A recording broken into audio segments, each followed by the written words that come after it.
get life forever?" Jesus said, "What is written in the law? What do you read there?" Well, the man answered, "Love the Lord your God with all your heart, all your soul, all your strength, and all your mind. Also, love your neighbour as you love yourself." Jesus said to him, "Your answer is right. Do this, and you will live." But the man, wanting to show the importance of his question, said to Jesus, "And who is my neighbour?" Jesus answered, "As a man was going down from Jerusalem to Jericho, some robbers attacked him. They tore off his clothes, beat him, and left him lying there almost dead. It happened that a priest was going down that road. When he saw the man, he walked by on the other side. Next, a Levite came there, and after he went over and looked at the man, he walked by on the other side of the road. Then a Samaritan, travelling down the road, came to where the hurt man was. When he saw the man, he felt very sorry for him. The Samaritan went to him, poured olive oil and wine on his wounds and bandaged them. Then he put the hurt man on his own donkey and took him to an inn where he cared for him. The next day the Samaritan brought out 2 coins, gave them to the innkeeper and said, "Take care of this man. If you spend more money on him, I will pay it back when I come again." Then Jesus said, "Which one of these 3 men do you think was a neighbour to the man who was attacked by the robbers?" The expert on the law answered, "Well, the one who showed him mercy." And Jesus said to him, "Then go and do what he did." Geoff, thanks for coming and sharing with us this morning.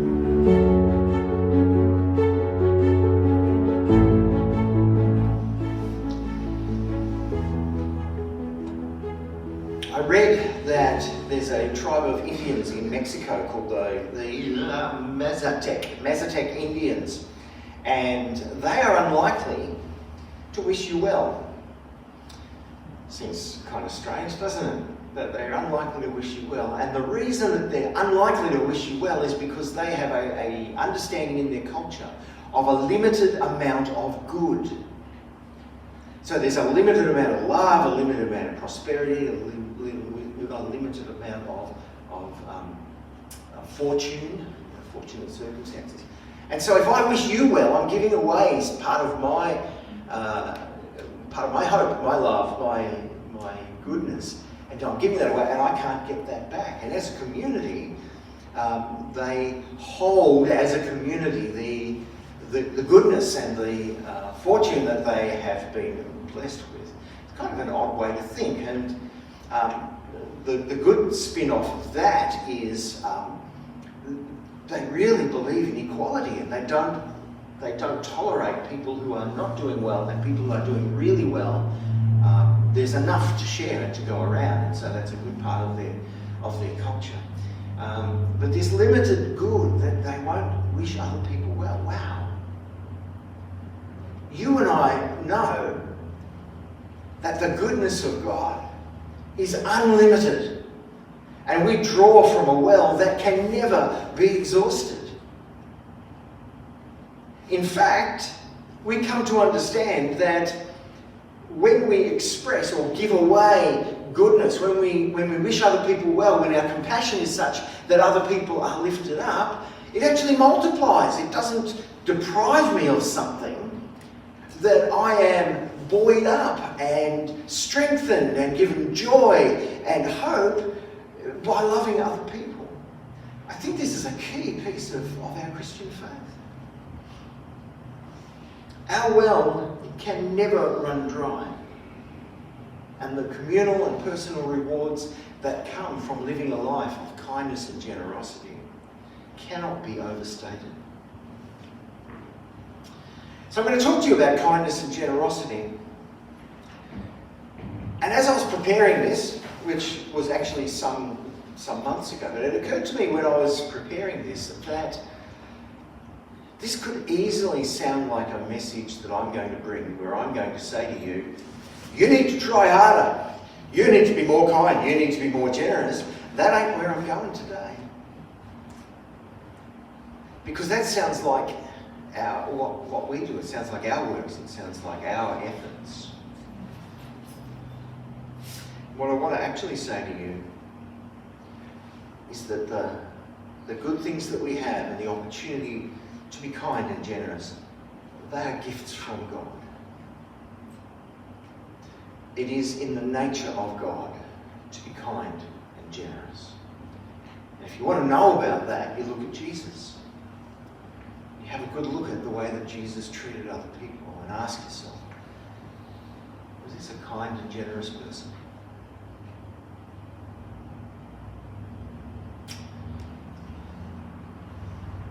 He didn't withdraw from and be artificial and superficial when things needed correction, or he sometimes got angry. But there is this kindness, this generosity. Wow. People who had really screwed up their lives. People who mucked up their marriages and relationships. You know, the woman that he met who, she actually came from across the border, so I think America, Mexico. She came from the wrong place. But she made a mess of her life and her relationships. And Jesus' demeanour towards her was kind and generous. Zacchaeus, he had a reputation because of his vocation for being someone who would extort others, rip people off. Jesus says, I'm coming back to your place for lunch. 5,000 people on the hill, they've been listening to him for hours and they're hungry. The generosity of what took place there, I don't understand how the mechanics of that worked. But Jesus took a meagre offering and everyone was satisfied, and there were baskets of that which had overflown from that sense of God's generosity coming back towards them. You know, it's hard sometimes to understand or to experience or picture in our minds a kind and generous God, particularly when things are travelling badly for us. So at times of bereavement or illness or a lost job or homelessness, or when you're a victim of some kind of crime or atrocity. It's at those times I would encourage us to look to Jesus and say, here are the circumstances that I'm in. What does it mean to be in relationship with Jesus through these times of difficulty? I have a friend who, even as we speak, is struggling with life in general. He was abandoned by his parents. I think it really comes down to that. He's just never recovered from that. And his sense of self and his sense of worthiness and worth, in spite of the fact that he has a beautiful family, he struggles with the darkness and depression that comes from this childhood experience. And my friend tries and will engage in the character of Jesus, or in the character of God just shown to us through Jesus. And he will rediscover that he is loved unbelievably, unconditionally, and eternally by God. The example that I wanted to just reflect on for a few minutes today comes out of the story that Gordon read for us. Thanks for that, Gordon. Just by the way, looking around here, it feels like I've come home today. I know so many of you so well. Yeah, that's really cool. The story that we've come to know is the story of the Good Samaritan. It starts with a religious question. Teacher, the keeper of the law, the scholarly person, the knowledgeable person says, Teacher, what do I need to do to inherit eternal life? What a self-righteous, snobby sort of question is that? What do I need to do? Anyway, we won't go down that. But he asks the question, and Jesus does two things. He flicks it around and goes, well, what do you reckon? Think about it for a minute, you, and see if you can figure that out for yourself. And the other thing he does is he takes it away from a scholarly theological question into a life today question. And two beautiful shifts in the narrative as we make our way through. So he says to this dude, what do you reckon? What does the law say? And he says, well, love the Lord with all your heart, mind, soul and strength, and love your neighbour as yourself. Jesus says, you're beauty. You got it right. Go and do this and you will have life. And that expression, you will have life, had a particular meaning in that culture. And the particular meaning was, you will have life now, today. You will be filled, you will be overflowing, you will have life. So the teacher says, what do I need to do to go to heaven?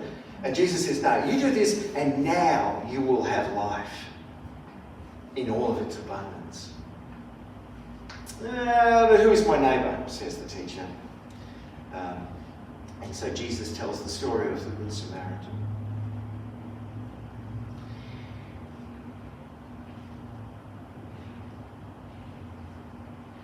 I'm just making sure that I've got my PowerPoints up to date. There we go. That's what I was just talking about. Do this, and you will live now. So Jesus tells the story of the Good Samaritan. And in that culture, that would have been a remarkable and ground-shaking story. Because the two who did not engage with the person who was wounded were the most likely, we would have thought, to have been caring. Think Scott and Rob George when you're thinking about this. They came down the road, they saw it, they crossed the road and went the other way.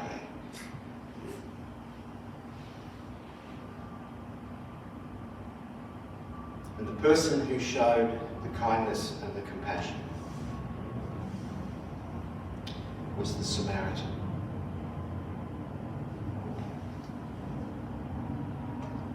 Who saw him, took pity on him. Those words kind of easily fall off our tongue, and I think that we need to underline how earth-shattering and what an earthquake would have happened in the ears of this. A Samaritan? What? They're the enemy. They're from the wrong side of the border. They are outcasts. We want nothing to do with them. But Jesus identifies this most unlikely of people to be the one who was the carrier of the goodness and the grace and the kindness and the generosity. The religious people walked on by, but the stranger stopped to help.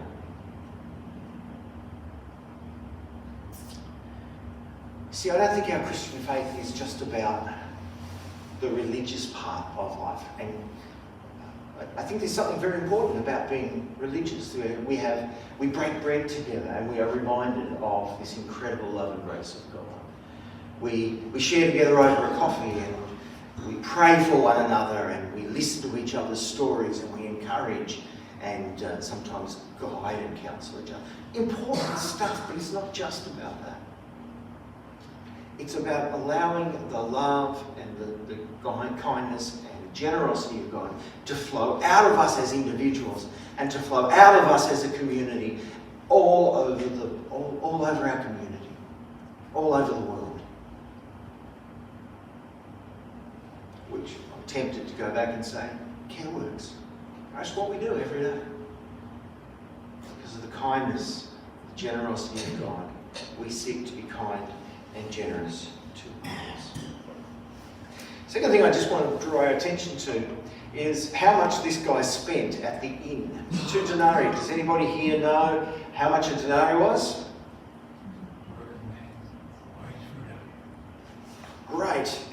Say it louder. Working man's wage for a day. A working man's wage for a day. And also in their culture, it would have been enough for a couple of nights accommodation. So think about it. We're going to go up to Barossa Valley and we're going to stay at Maggie Beer's farm for a couple of nights. What would that cost us? Don't answer that. This is an extraordinarily generous gift that this man has given the wounded guy. A couple of nights accommodation and the promise of more to come, because if more is spent on him, he says, I'll take care of that as well. Now, don't do the maths and try and figure out how much you need to give. Just do the audit, do the assessment and say, does this call me to be a more generous person? With my money, with my time, with my abilities, with whatever, with my garden tools. Am I called to be a more generous person? Because this story that Jesus tells is one of eye-watering generosity to a stranger and an enemy.